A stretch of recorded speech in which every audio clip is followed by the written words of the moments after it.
Assalamualaikum warahmatullahi wabarakatuh. 4 golongan manusia berdasarkan ilmu menurut Imam Al-Ghazali.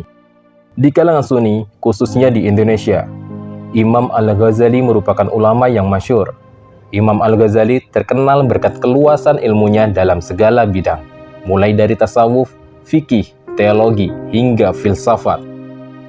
Di samping itu, pemikiran Imam Al-Ghazali menjadi rujukan serta pijakan dalam bidang tasawuf.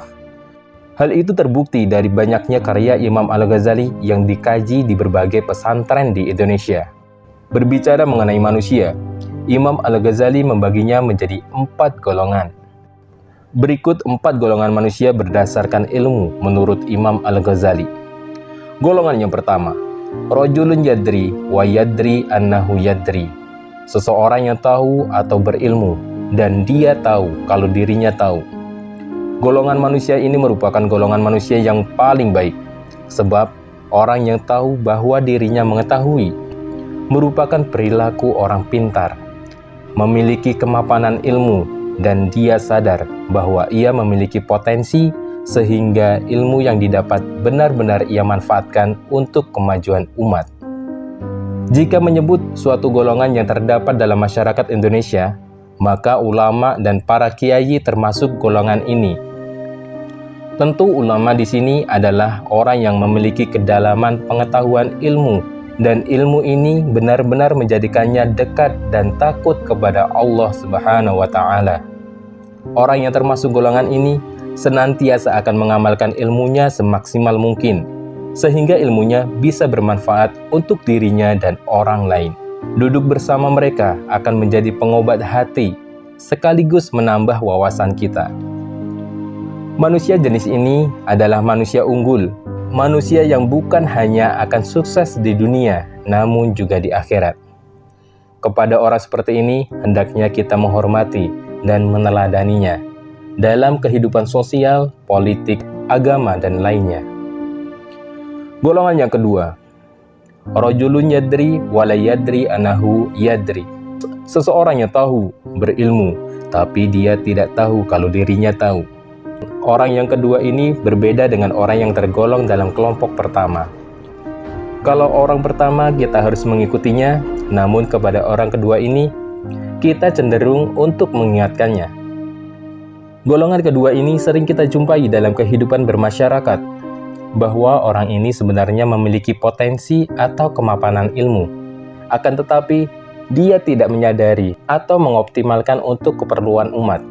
Sehingga orang pada golongan ini dianalogikan seperti macan yang tidur. Selama dia belum bangun dan menyadari potensi keilmuan dirinya dapat berguna untuk umat, maka orang ini hanya akan sukses di dunia, tapi rugi di akhirat. Golongan yang ketiga, rajulun la yadri wa yadri annahu la yadri. Orang yang tidak tahu dan dia mengetahui bahwa ia tidak tahu. Orang yang masuk kategori kelompok ketiga ini, menurut Imam Al-Ghazali, masih tergolong manusia yang baik, sebab ia menyadari kekurangan yang ada pada dirinya, sehingga ia mampu menempatkan dirinya di tempat yang sepatutnya. Orang jenis ini akan senantiasa introspeksi diri dan mau belajar dari sebuah kesalahan. Dengan belajar, ia berharap suatu saat nanti bisa berilmu dan mampu menjadi lebih baik lagi. Orang seperti ini biasanya akan terlihat seperti orang sengsara di dunia. Namun sebenarnya mereka adalah orang yang beruntung dan berbahagia di akhirat. Golongan keempat, rajulun la yadri wa la yadri annahu la yadri. Orang yang tidak tahu dan tidak mengetahui bahwa ia tidak tahu. Dalam pandangan Imam Al-Ghazali, kelompok terakhir ini merupakan orang-orang yang paling buruk. Ia selalu merasa dirinya mengerti, paling tahu, dan mempunyai banyak ilmu, sehingga ia merasa berhak untuk menjawab semua persoalan. Orang seperti ini suka berdebat, padahal ia tidak tahu apapun. Orang yang termasuk golongan ini biasanya susah untuk disadarkan, karena ia merasa paling benar dengan apa yang dikerjakannya. Dan orang seperti ini akan selalu membantah jika diingatkan perihal kesalahan yang dilakukannya. Berurusan dengan orang yang seperti demikian akan terasa merepotkan dan susah, sebab ia merasa dirinya paling benar.